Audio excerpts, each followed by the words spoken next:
All right. You ready? Uh-huh.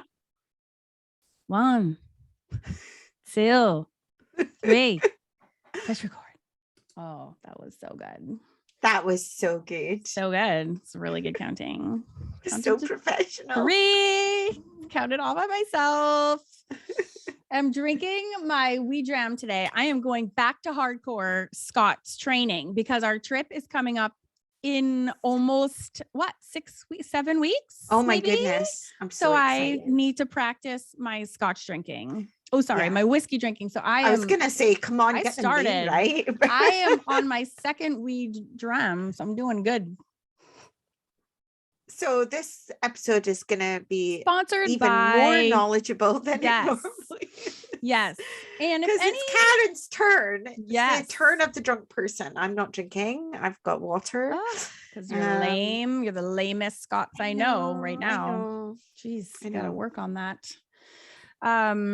Yes. And then just in case you're a first-time listener, we just to set the record straight, Lucy and I don't know what we're talking about pretty much like 90% of the time. So we know that. We're well aware that we're super dumb. We just like to have fun. So if you are maybe perhaps on the more serious, studious side, you might enjoy a true historical folklore podcast, of which this is not. I just want to be really upfront and honest about it. So we you really don't need to judge us. Yeah, and it's okay. You don't need to correct us if we get things wrong, because we're well aware we get quite a lot wrong. Super dumb, and we are totally at peace with that. But if that matters to you, there are really good podcasts out there with true educational content in them. And this is not it. However, if you do enjoy a good time, you need to chill the fuck up and relax, maybe have a laugh, maybe learn about some crazy folklore creatures from the past. We would love to hang out with you, and you are welcome to stay as long as you want. Anyone is welcome to stay as long as you want. You want to, because we are lovers and not haters. But seriously, we just like to have a good time. So welcome in. I just want to reset any expectations in case anyone thought we were smart, because we are not. Just in case anyone thought that after a whole year of doing this that we knew more than we did when we started. Nothing. I feel like I know less, actually. I know nothing. And I don't remember a thing we said either. No, me neither. So we basically are back to square zero at the beginning of every episode. In fact, you were speaking last time we were recording, you were speaking about some episode that we'd done that I hadn't even remembered that we'd done that episode. No idea. Nope. Dumber than rocks. But it's actually not because I'm dumb. It's because I actually just have so much going on all the time that my brain can only hold so much. And weirdly, Orcadian sea monsters doesn't fall in the top 100 of the things that are important in my life, but I am excited. Why not? Why not? 15 minutes and dwell on it, because it is so cool.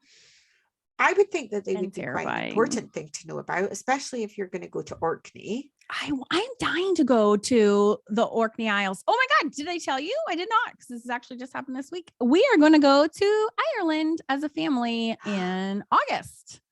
Oh my God. I know. I've never been. I'm so excited. What part of Ireland you going to? I literally don't even know. Oh, well, we're going to go to Ireland, proper Ireland, not Northern Ireland. And I think we'll probably fly into Dublin. I think we're going to go down to Killarney and do like a loop.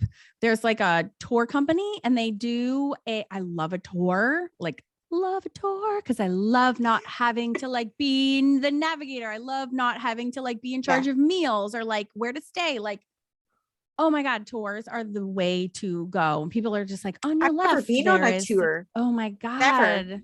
It'll change your life. It's the best way to like see, also because like people know things. I know nothing. So like fill my head with stuff. This is amazing. Like it's the best in every single way. But this tour company, this particular one that I think it's not 100%, but that what we're looking into, they specialize in families with teenagers.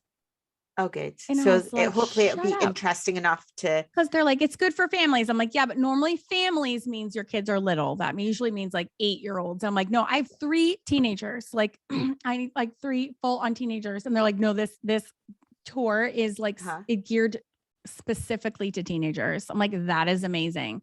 So it's like you do stuff. It's not like you're not just going from one place to another place, like hiking or like seeing one castle. It's like you go to Dublin and you do things in the city, and then you like hop on a bus and like wind your way through this village, and then you get up and you do like you like cook or like meet with a local chef and like make your lunch, and then you get to eat it, and then you like go to the shops around, and then you get back in, and then like you're doing things that are like interesting and hands-on. And so it's not just like all hiking or all history or all castles. It's like a good mix of different things. I'm like, I'm psyched. I'm glad I have teenagers. So exciting. I'm a little bit jealous. Can I hide in your suitcase? I know. Yes.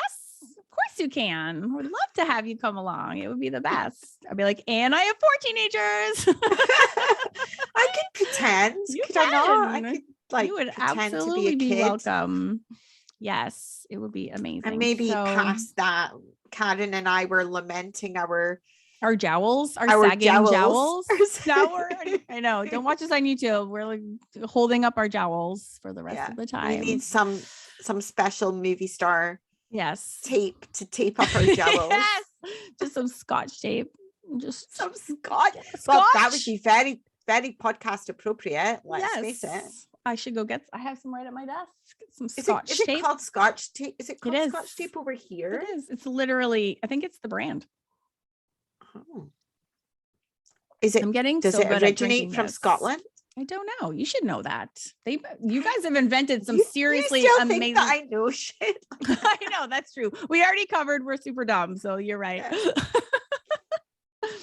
All right, Karen, before we start, can I just say that you told me what you're doing later and I'm so jealous, so please tell our audience. Oh yes. Okay, so I think he is my favorite podcast. I can't listen to him. I have to mix it up because he is a little intense in my earbuds. Like when you go for the whole 2 hours, it's a lot. But yeah, so Dan Cummins, it is Cummins. It's not Cummings. I always say Cummings, but it's actually Cummins, he has 3 podcasts, but Time Suck is by far my favorite. I love it.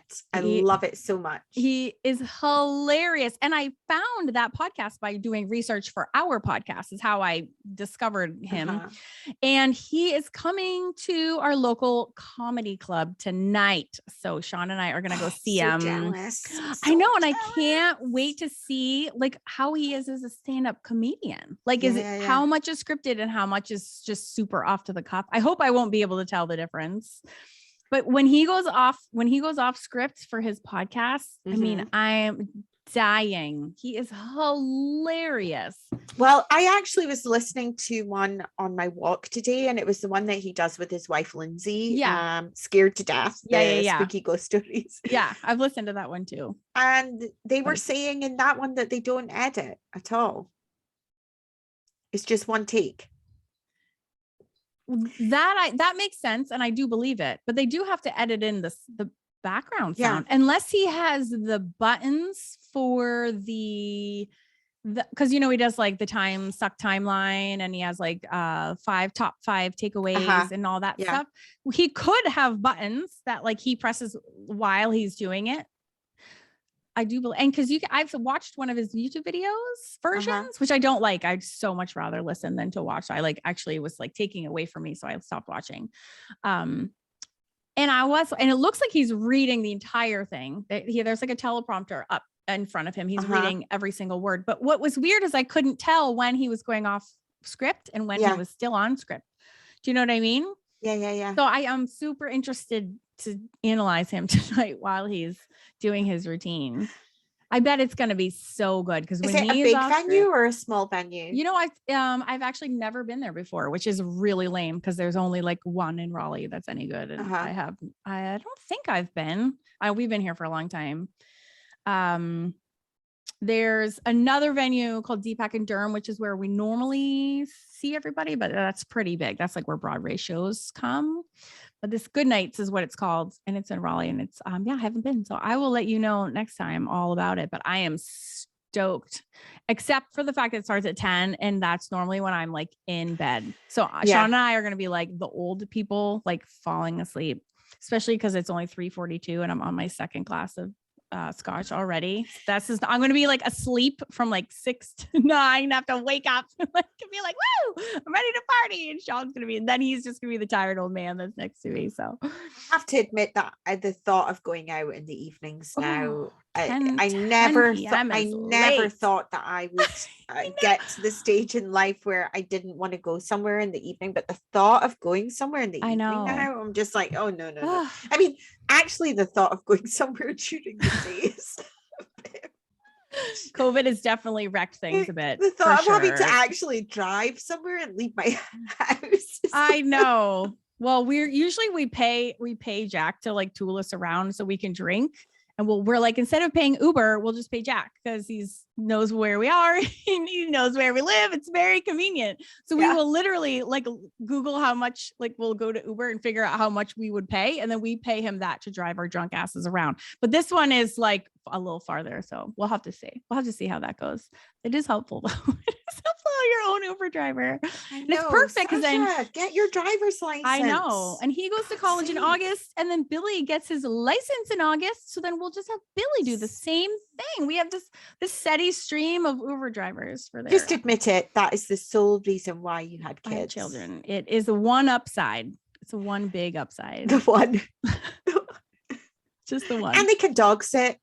They are really good with animals. No, yeah. And actually Jack is like, he's so good with our pets. Like Zoe had teeth extracted today and he's like my little vet helper. I'm like, Jack, get Zoe, we need to put her in the carrier. And that's like the two of us, like he's like pouring her in, and she's like, no. And I'm like holding it. I'm like, stop her in. And like, he helps me with her meds and like all that stuff. He's like my little vet assistant. He's so good with the animals. Well, that's two upsides. Look at that. I wish Sasha was a little bit like that because I got Sasha to dog sit for me. The other day I had to go to an appointment in Aberdeen and I said, look, I'm going to leave the house.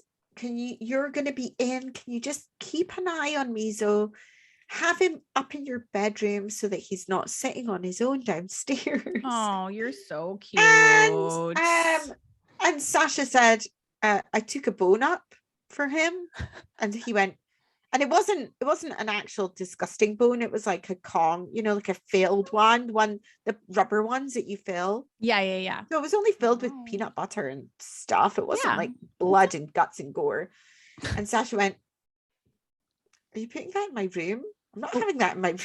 Oh my gosh. And then he said, we should have got a cat, Oh. That's funny. And so I swore at him, told him. What'd you say? I want to hear exactly the words. I told him to fuck off. Nice. It's only a good mom would do.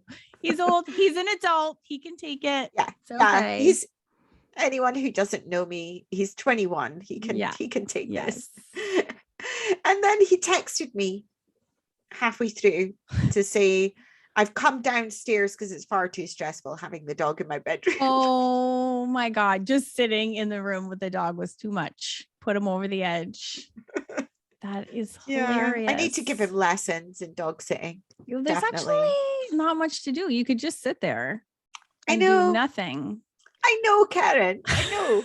But you could also. That's what I was at when I was texting you. I'm like, yeah, but what does he have to actually do? There's no doing. There's nothing to do. You just sit there. Also, just cuddle this cute ass dog is what you could do. That's what I would be mauling that dog. But if you didn't want to, you could just sit in the same house at the same time, and that would be fine. That was too much. Yeah. Too much. Yeah. That is hilarious. Well, he's gonna have to. I think I need to train him, or maybe pay him. Maybe paying. I find money works for a lot of things with children. Yeah. Although I've upped I've upped the amount of money I will pay them to do their laundry. Cause I'm like, it kills me. Laundry kills me. And I was like, I'm just going to look like this is outsourcing. Like, how much would I pay a professional to do laundry? I give them good rates. It's a fine line between like blatant bribery, but also just outsourcing. Why is my mic getting all fuzzy? And yeah, and it's not even really working that well. The money situation. So far, no one's done anything. I haven't had to pay anything, but I'm like, are you serious? Like, oh, look at the roll. Move your head. I want to see Miso. He just rolled on his back. Oh, there he is. I wanted to see how cute. Oh, look, he's so cute. That's the cutest. I love it when Maggie sits like anyone that. Listening and not watching us on YouTube, I've got a greyhound, and greyhounds do this move. That's not a greyhound move. That's just a normal dog move. You do know that, right? But with greyhounds, when they do it, it's called roaching. It's got like a special name. Oh, okay. And it means that they're like super secure and comfy. They feel like really safe where they are. Look at him. He looks so funny. So he's lying on his back with his legs. That is like a universal dog move. I hate to burst your bubble. I hate to say it. Special to greyhounds. That special. Just special. It's not special. It's not. Don't. It's not special.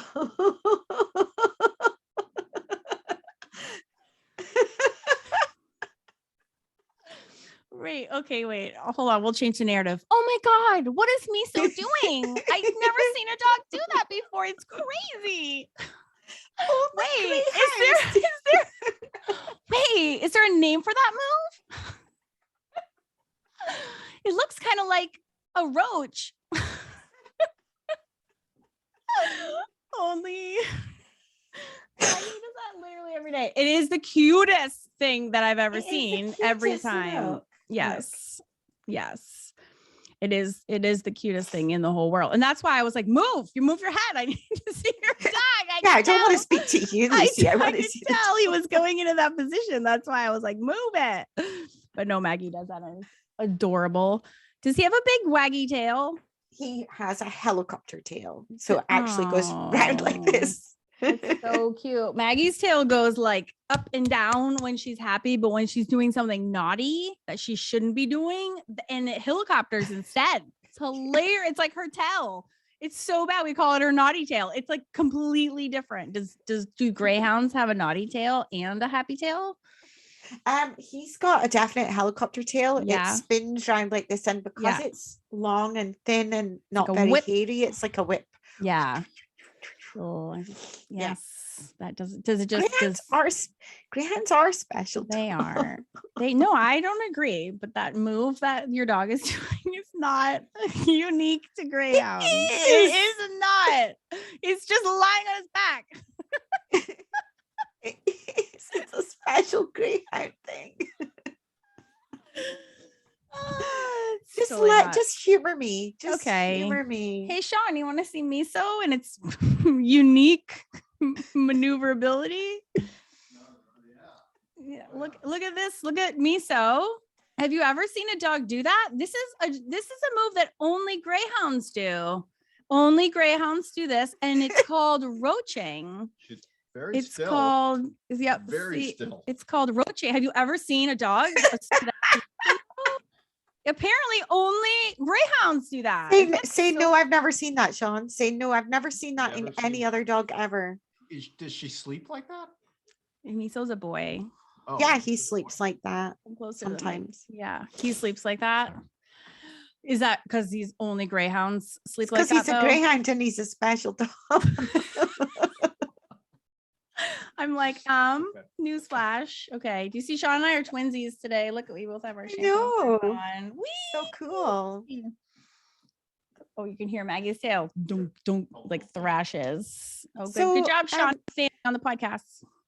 What are we learning about today, and what article are you reading directly from? I am directly what? All of this knowledge comes directly from my brain because I'm so smart.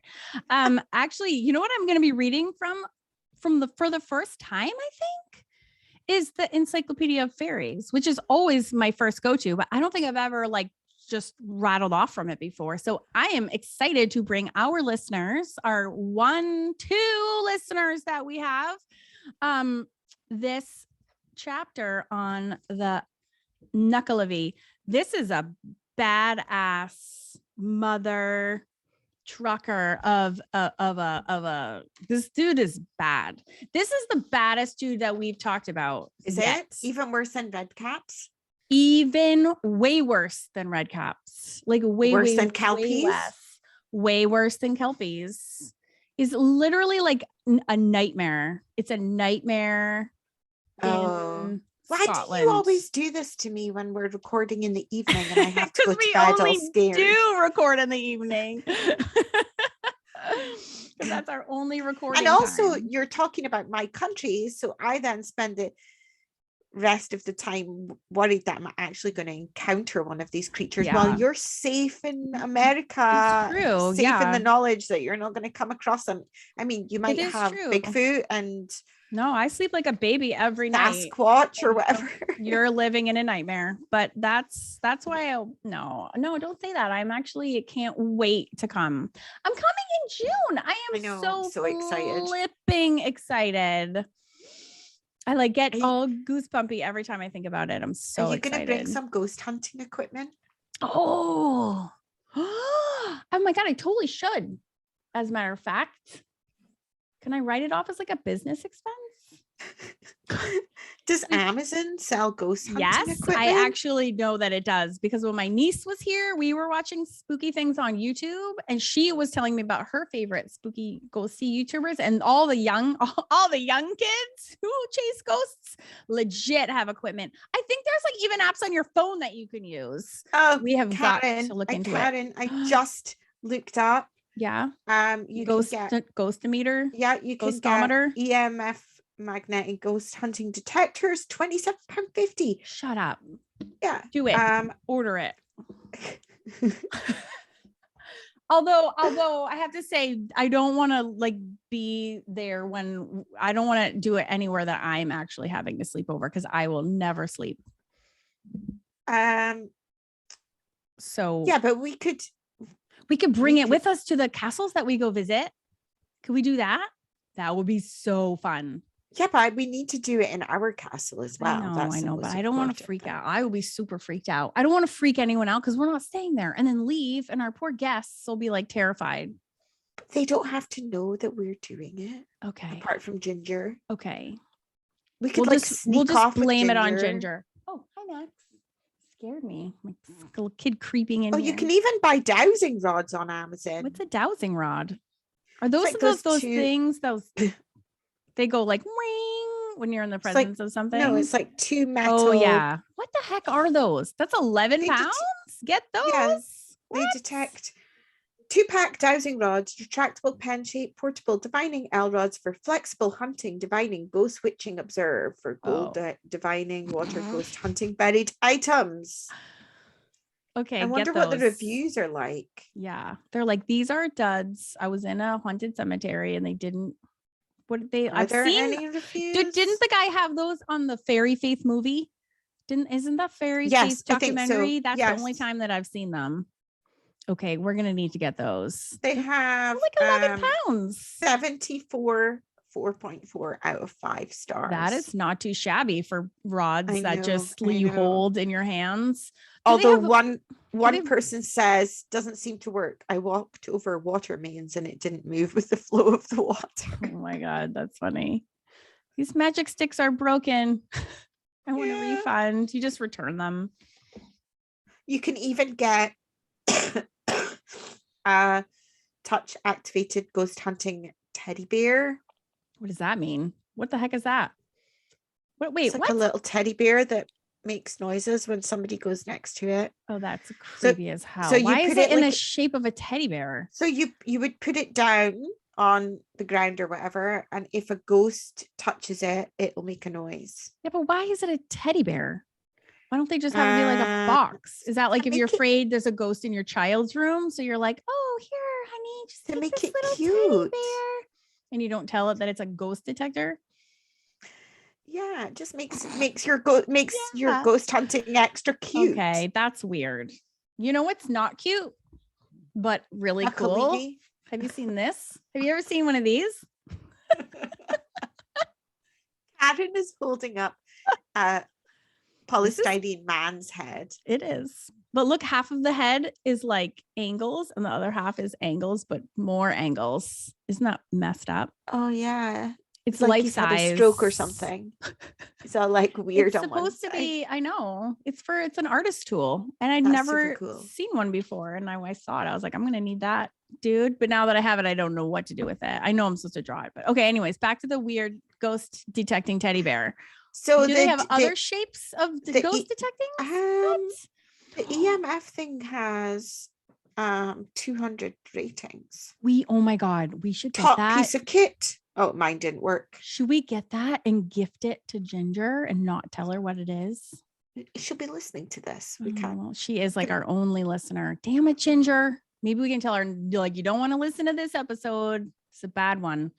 We need to gift that to someone. We can gift it to Mandy. She doesn't listen to us. And we can tell her we can just give it. She doesn't listen to us? No. Mandy. No. Oh my goodness. I know. She's busted. Sorry, Mandy. I called you Mandy. out. She does That's not. it. Yep. I'm all right. We're getting way too sidetracked. Well, I'm literally watching you search for things on Amazon instead of talking. So let's come back to me now. Okay. We like derailed because we do say lower your expectations. And I also made it very like clear. 25 minutes in. We haven't started. Let's get talking about. Okay. How do you say it? NECKELAVEE? So I actually went on 2 sites to figure out how to say it. If you go to an American English speaking site on how to say it, they say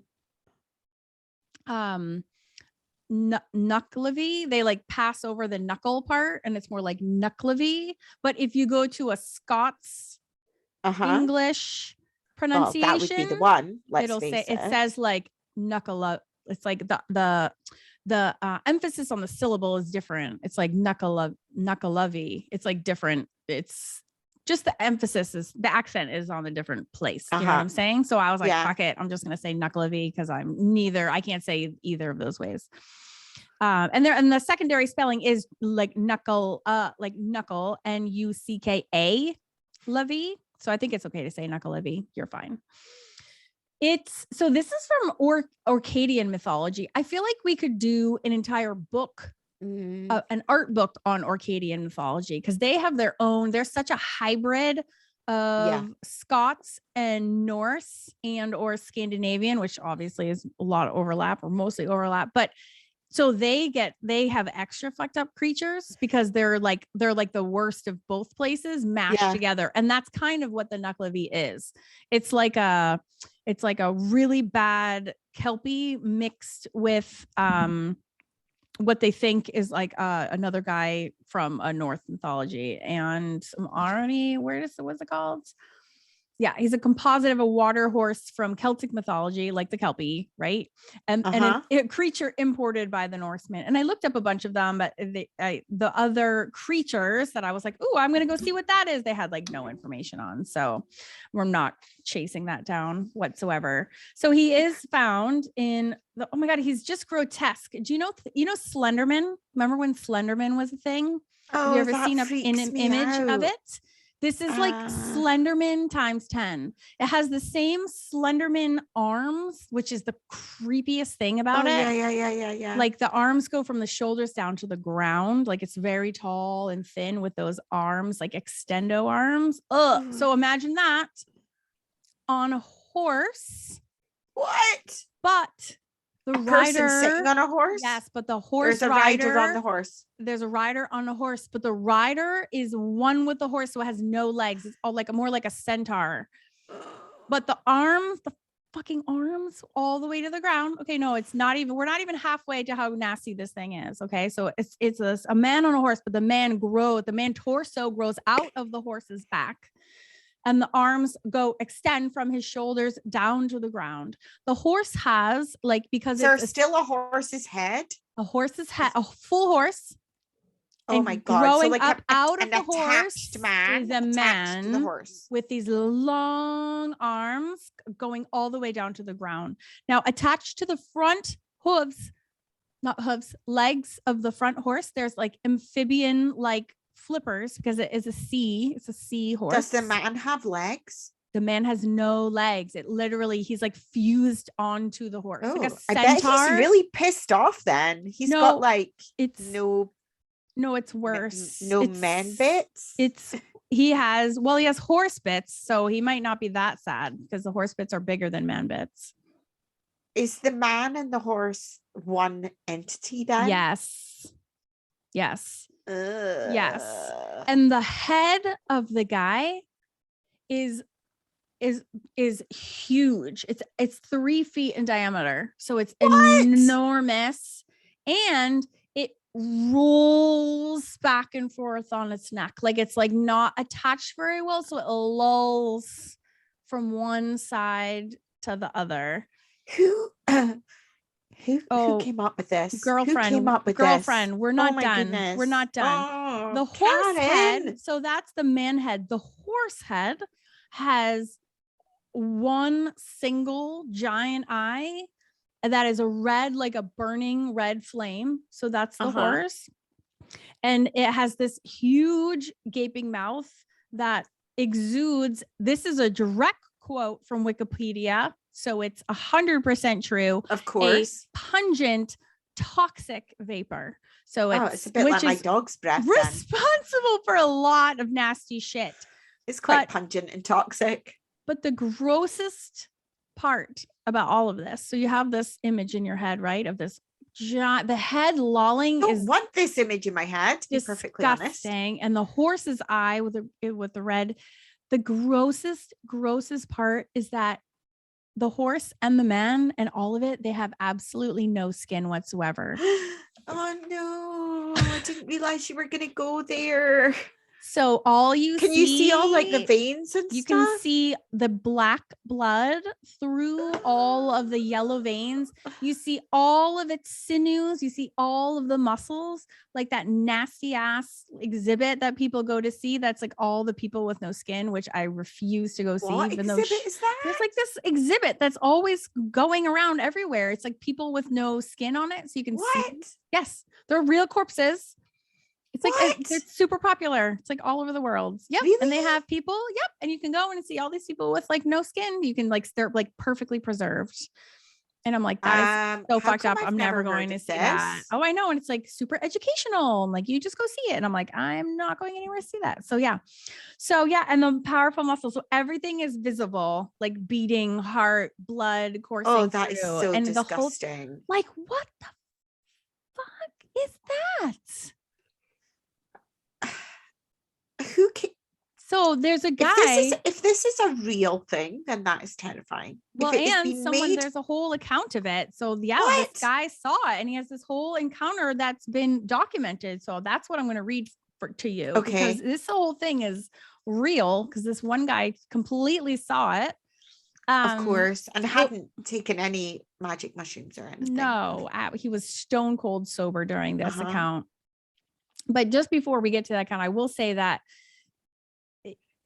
it's obviously real, obviously, but it was also, it was responsible for a lot of devastation in the Orkney Islands. So anytime, well, first of all, he was a sea creature and he lived in the depths of the ocean. Weirdly, there's no eyewitness accounts of what the sea form looked like.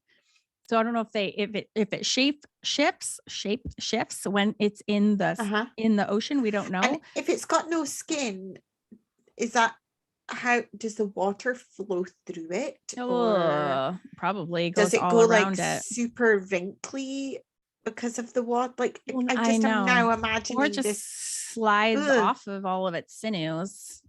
There's another Orcadian mythical being called the Mither of the Sea, who is charged with keeping the NECKELAVEE under wraps throughout the summer months. That's like her one job. Is that she keeps control of it all summer. So obviously no one is seeing it all summer. But then when the winter turns or when the weather turns colder, that is when he comes out and wreaks havoc. And his breath, the breath of the horse, is thought to wilt crops and sicken livestock. and it's been held Mazo, responsible for. I think they're looking at you actually. Is the sickening you've got local wilting grass. It was held responsible for droughts and epidemics, even though it was in the sea like all the time. Now its one weakness, its one kryptonite is fresh water. It absolutely cannot handle fresh water. So if it's raining, it will not come out. Oh. If there's any puddles around or streams or lakes or anything, it will be nowhere near those. So is that a little bit like when you don't want the cats to shit in your garden and you can go out with like a squishy bottle and well, we don't know because we're in America. We don't let our cats outside, remember? Oh yeah. We did have that conversation a few episodes. I remember that. I might not remember like what topic we did on certain times, but I do remember the cat outside conversation. I do remember that one. I have been letting my cats outside.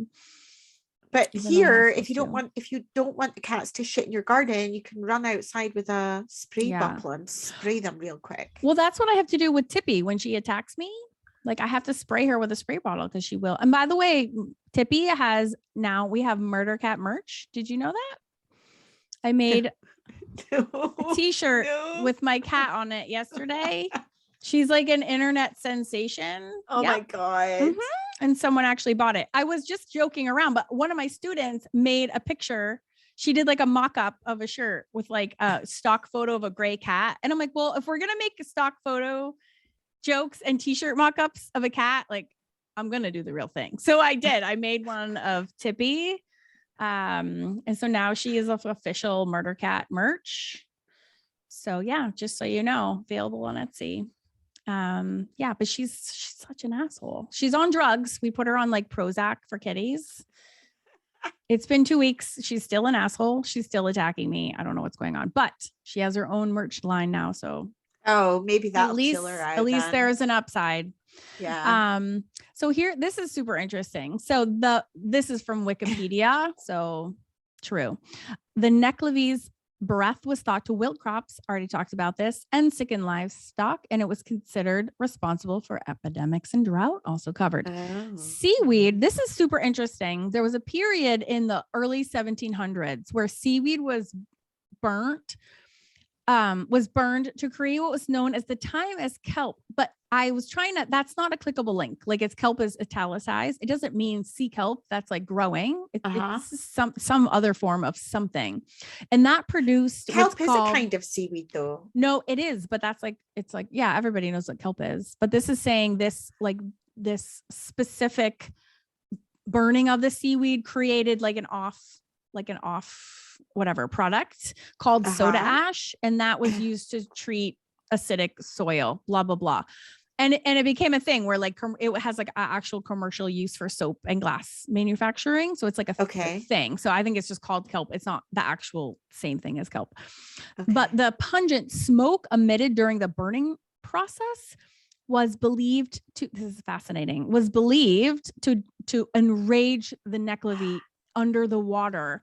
And they thought that the NECKELAVEE then it caused this wild rampage of plague because the deaths of cattle, and there was like this huge destruction of crops. It was probably just the off-gassing of the burning process, but they thought it was the burning process that was enraging this undersea monster that was causing all this stuff. I know, isn't that so sad?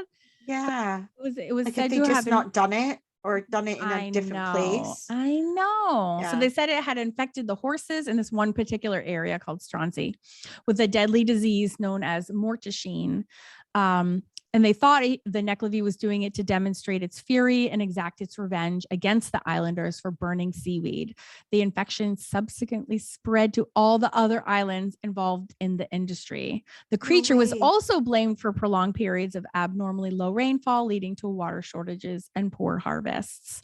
So these poor like farmers, I was reading into it and they're like, because I was like, there's 70 Orkney Islands. Did you know that? 70? I did not know that. 50 of them are inhabited. So there's 20 that no one lives on. And the soil there is super rich. So like farming is their mainstay. But can you just imagine being a lowly farmer in like the 1700s, and like all of a sudden all your, like, if your livestock die, you die, your whole family dies. Like that's all you have. Because there's nothing else up there. There's I mean, it is nothing really in there. the middle of nowhere. Absolutely. And you're on a little island as well. So it's not like right. you can So get to the mainland easily. And especially in right. those days, there wouldn't have been lots of ferries and boats going daily to the mainland. Oh yeah, there's go and get like a job nothing somewhere else. You don't even have like a vet Yeah. to like help you out and be like, what's and I causing bet this? some of these islands are basically just got one or two houses on them. Seriously, I'm sure it's so desolate. So I feel so bad. So they're like Yeah. blaming it on this nasty, crazy monster, which probably makes you feel better that you have something to blame, right? But it could be the nasty, crazy monster. I mean, this guy saw it, so it's obviously real. And it's in Wikipedia, so it is true. It does have an entire entry. I do appreciate that every single supernatural creature is listed in Wikipedia. It's very convenient.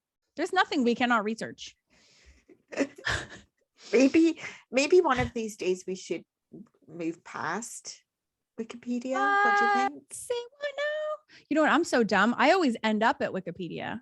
I am so hellbent on finding everything I need in all my fairy library that is loaded with books, frankly. Oh my God. By the way, I just bought a 732 page Scottish book. I just bought it. I found it while I was watching a YouTube video about the NECKELAVEE, and they kept referencing this book which is where most of the accounts from this firsthand account. What's it called? Catherine Briggs. I'm looking it up because I think I wrote it down wrong. That she actually, when I read it, I'll probably come across it. Hold on. Blah, blah, blah, blah, blah. Oh, yes. The Scottish Antiquary is the name of the book. Ooh, that sounds super interesting. Yeah, it's 700 pages. And if you go to Amazon, it's actually chopped up into all these volumes. And I was like, oh my God, there's a million volumes. I'm like, I'm not buying 80,000 books, but I found one. I think I'm not 100% sure it's all the volumes, but it is over 700 pages. So I think it's complete. So when does it date from? Did I write down the year? I think it states from, I think it's the 1800s. It's a reprint, obviously. I don't know. Can you look it up while I read? I just found the Scottish Antiquary or Northern Notes and Queries, and this is volume 7 and 8. Right. Yeah, it's all these volumes. Does it say what the year is? I think it's the 1800s, but I forget when. But it's one of those, it's a huge compilation. And I was like, why have I not heard of this? I need to have it. Good. I know, right? So of course I ordered it immediately. Obviously. Let me look at my order real quick. Let's see. I think mine comes May 6th. And the year on it is 1898. Late 1800s. Yeah. So stay tuned, my friends. Oh, I can't wait to hear what that's all about. I know, me too. All right, I'm going to read to you now the entry from Catherine Briggs. How do my readers look? These were $3 at Michael's. They are amazing. Sexy. They are my sexy librarian. One of the most repulsive creatures which the Scottish imagination has conceived, and the Scots are expert in horrors. So true. He was an Orcadian sea monster, a kind of hideous centaur. For, like a centaur, he rose out of a horse's back and had no human legs. He came out of the sea and spread evil wherever he went, blighting crops, destroying livestock, and killing every man whom he could encounter. I guess that's why there's no accounts, because he killed everyone. So, you know, if they keep you, I know. We call that a double hook. We're looking at Miso right now. We call that one arm is a hook and a two is a double hook. The cutest thing in the entire universe. Is that also? Wait, I'm sorry. Do only greyhounds do that? Only greyhounds. Okay, my bad. It must be called something else. Though he was a sea spirit, he could not endure fresh water, and the only escape from him was to cross a running stream. In Douglas's Scottish Fairy and Folktales, an article contributed by Trail Dennison to the Scottish Antiquary, which is the book we were just talking about, is reproduced. Mr. Dennison met an old man, Tomas. Is Tammas? Is that Tomas? Tammas. I have no idea. I've never heard that before. I'm going to say Tomas, which is different than Tomas, but I'm going to say Tomas because it sounds better than Tamis, because that just makes me sound like a dumb American, who claimed to have met NECKELAVEE. And after much persuasion, he described the encounter. He was walking late one clear starlight night along a narrow strip of land between a freshwater loch and the sea when he saw something moving along towards him. It seemed to him, you better put some good music behind this, by the way, Lucy, when you edit this. I want some dramatic. Yeah, okay. I'll find some music. Okay, I'll come on now. We got to up our game. Like those videos that you get on Facebook or whatever all the time that really piss me off, where it's like they put that kind of dramatic music, but it's got 100%. That's what I require. Come on, like that kind of movie soundtrack, dramatic music. Yeah, epidemic sound. You got it. Okay, you can do this. I'll do something. All right, where was I? Loch Maybe. And the sea. If I can be bothered. Oh my God, do it. When he saw something moving along towards him, it seemed to him some monster, but he could go neither to the right nor to the left. And he had always been told that the worst thing to do was to run from supernatural creatures. So it's like a bear. I think it's a bear. I think he got the bear and the supernatural creatures mixed up. So he took his courage in both hands and went steadily, if slowly, forward. He was a Scotsman. Scotsmen are hard. Run around. Maybe you don't run away, but you don't go forward. That's not what you do. But we're Scottish. We're tough. Dumb. I mean, tough. Yes. As the thing came nearer, he recognized it as NECKELAVEE. Trail Dennison gives the gist of his description. What, you had to wait until you were close to it to see that it was a horse with a person attached with no skin? Ugh, gross. Like, seriously, how close did you have to be? Probably nighttime. Cut him some slack. Okay, the story is amazing.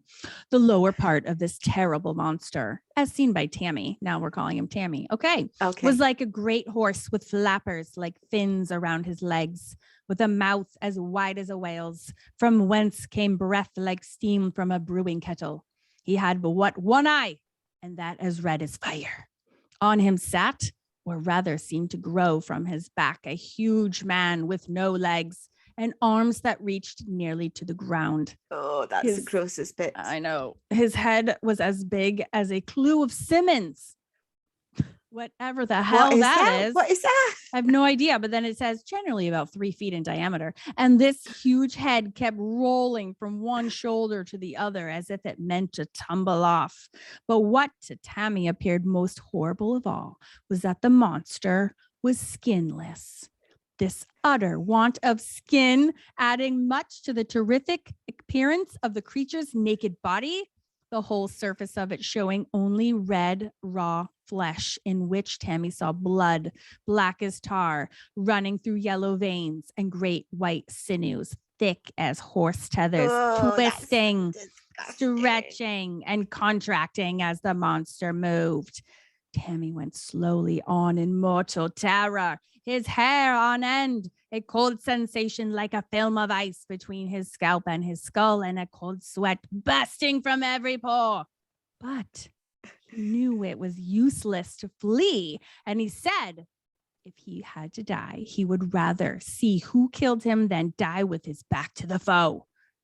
In all his terror, Tammy remembered what he had heard of NECKELAVEE's dislike of fresh water, and therefore took that side of the road nearest to the loch.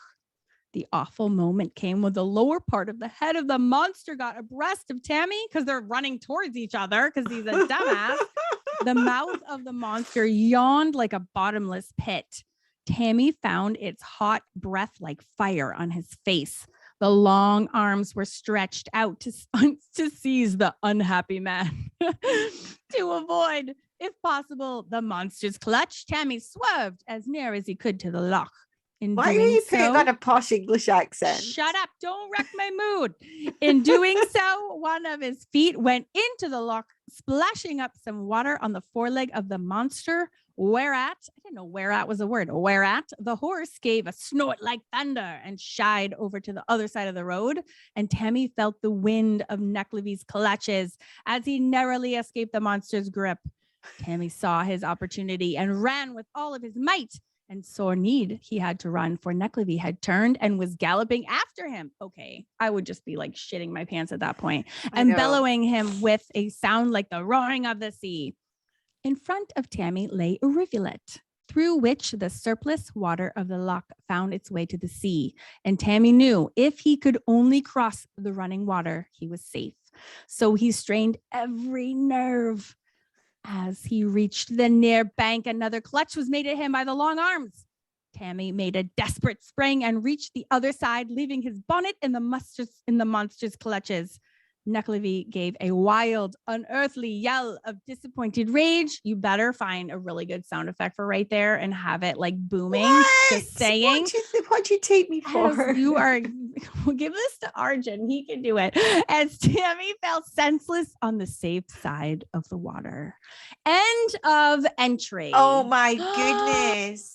And this is why that I'm was so exciting with her book. This is why I can't stop reading this book, because every night I open to a random page and I'm like, what am I going to hear about tonight? That would make such a good little movie. Oh, well, there's some really bad animated depictions of the NECKELAVEE on YouTube. Oh, is there? Oh God, yes. They're like, you're not going to say make an animation next, are you, Lucy? No. Like, because I think that's way beyond my skill set. Yeah, maybe you could paint one though. Maybe possibly. I really want to paint a guy with smooth. really long arms and no skin. Like Slenderman is actually terrifies me. Oh. I know, but it's the depictions of them are very funny on YouTube. It's less scary and more chuckle-worthy. That was well told, Karen. Especially, I wrote that myself. The whereat, especially the weird. Did you like that English accent that you put on? Well, I wasn't putting it on. It was just my inner story voice coming out. That's my true inner voice. It's how I talk to myself. Surely if that guy knows that all he had to do was get to fresh water, that's a fairly simple fix. Well, and I feel like that should have been his first move, not running towards it. Well, but Scottish people have been known to be stupidly not quite smart when it comes to doing stupid brave things that aren't really brave. So like if there's a opportunity between being brave and being not smart, they might choose B instead of A. Is that what you're saying? Well, it's like that fault kind of their own pride, that sort of pride that might result in a bit of stupidity. I'm just glad you're making this to my description. Own country, yeah, I'm glad you're saying this and not me, because someone would come and kick my ass, I'm sure. I think Scots are all brave and very handsome and amazing and very smart. So I don't know which Scots you're talking about. The ones that I know, maybe. Luckily, no one listens, so it doesn't. You're insulting literally no one, so it's okay. Oh, there wasn't talking about myself. I'm talking about myself. You're so cute. You know what I have next to me that I haven't even showed you yet? Oh, look at that. Switching gears so fast. The great book of Celtic patterns. This book is looks beautiful. So good. But the only thing I got out of reading it is I'm never going to actually create my own Celtic knot because it's way too complicated. But this book is amazing. I also purchased this on Amazon. I'm just gonna have stock on Amazon. But the artwork of the author who creates it is gorgeous. What's the name of the author? Laura Irish. Okay. Her artwork is absolutely gorgeous. Even though I'm never gonna do it, but I've got a Celtic knot workbook that I've had since I was a teenager. And look at these books. Classic. Look at these ones I bought. Oh, did you buy those? I freaking did. For anyone who's listening to us and not watching us, there are books called Illustrated Bestiary, Illustrated Herb, Christiality. Who are they by again, Karen? And this one is there's a fourth one. It's not herb, it's herb. Maya Toll, illustrated by Kate O'Hara. These are gorgeous. These are gorgeous. And you know what I love about this? So one of our Celtic collective students brought these to our attention at our last Celtic collective Zoom meeting. That's our art club where we make insanely fun art projects, all fantasy inspired. And she had these books. She was showing these really, really quick. And of course, I could not jump on Amazon fast enough and grab them. The artwork in here is awesome. The writing is super interesting. And you know what I love about the writing? It's super short and sweet. Oh, nice. It's like 5 sentences, nails it, like descriptive, interesting, like leaves me wanting more every single paragraph. You don't have to commit to hours and hours and hours. It takes me 2 minutes and I can like absorb the artwork, and it's just this really fun. I just love them. I love them so much. I'm so glad I grabbed them. Very inspirational, super good. And they're all like reflections. And normally I'm just not into that stuff. Like I'm open and I love that other people are into it, but myself, I'm like, oh, blah, blah, like, and sit down and like you see a third inner eye. I'm like so bored. But these are, I'm making fun of that because I like, that's how my reaction, again, I think it's so cool. I wish that I like had the patience and like desire to be like that. And I'm jealous of people who have that kind of, who have that interest. I think it is super cool. But this is written, I feel like I know little baby me, so stretcher Miggy over there. But she writes these reflections again, like very just kind of short and sweet, like perfect for people like me. And we're like, oh, I love that. And then next page, like, oh, yes, love that insight. And moving on, like, doesn't get too. Love that for you. Love that for you. Thank you, Lucy. Thank you. Well, like, I do feel like, because I do love What's that a line from? Was it Schitt's Creek? Oh, I don't know. I don't watch that show. I love that for you. Love that for you. It was appropriate in the timing. So anyways, I super highly recommend this series. I got a couple of books recently, but they're in the other room, so I can't actually remember what they were. But they're both by an author called Lewis Spence. I think that's his name. And one of them is called The Magic Arts in Celtic Britain. Oh, no way. Is that old timey or is it a recent book? Yeah. He wrote them in, I think it was like the 1940s or the 1950s. Oh, cool. So I haven't started reading it yet, but it looks super interesting. And then the other one that I bought from him so I got that one on Amazon. It wasn't actually that expensive. It was pretty cheap. The other one that I bought by him, I had to get off of Abe Books because I love them. Was it not available or super expensive on Amazon? Right. And the one that I got by him from Abe Books is called The British Fairy Origins. Oh, really? Yeah. So have you read it yet? Have you looked into it? I've started that one. Yeah. Is it good? I only started like the introduction. I need to get into it. I've been out of the habit of reading lately. Oh no. You've had your little baby snuggles is why. I can't wait to love. Oh, he's roaching. It's a very rare. It's a very rare greyhound activity. Greyhound exclusive activities happening. They're like the unicorn. Oh my god, he's so cute. Do you just give him the best big belly rubs? I know. Oh my god, that was so cute. He like flipped and was like, hello. You and Maggie would be best friends. I know it. I know. Him and Belle are just like best. They love each other. Thank God, Lucy. I was worried about that because you never know with dogs. You don't know. So that's the best ever. she That's awesome. loves him. She absolutely loves him. She gets so excited when she comes around here and I doggy sit her on Tuesday. She gets so excited. She comes in the house and she just wants to cuddle and she sniffs his ears and she sniffs his face, and he's so chilled out that he just stands there and lets her. And then at one point on Tuesday when I was dog sitting them, I said, let's just have a cup of tea and a sit down. And I lay down and the two of them lay down on top of me. And we had like a big dog loving cuddle. And I fell asleep and it was the snuggliest.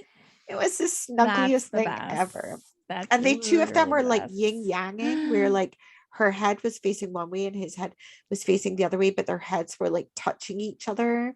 And so her body was here and his body was here, and they were like cuddled in like a big yin yang, and it was the cutest thing ever.